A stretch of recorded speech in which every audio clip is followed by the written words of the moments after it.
มาดูนี่ครับรถติดหมู่บ้านนักกีฬาครับอันนี้ส่งจรวดลง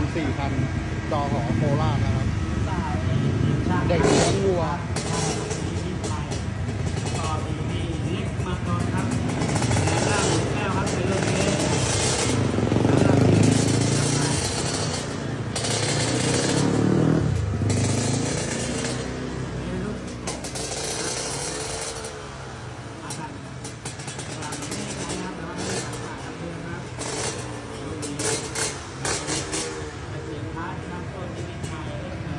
รถเหมือนกันหมดครับอะไหล่แน่น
แล้วก็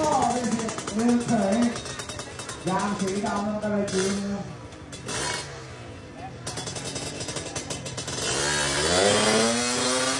เอาละครับมาดูของจริงนะครับคลิปนี้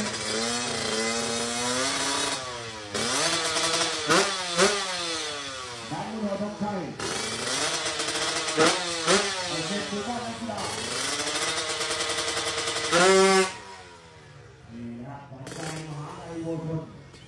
ของกินกำลังเด็กหูเลี้ยงวัวหมู่บ้านนกพิราบดูอะไรนี้ครับเร็วแรงแน่นอนมาแล้ว1 ล้านก่อนนะครับเป็นระบบของแท้ทุกคนทุกคน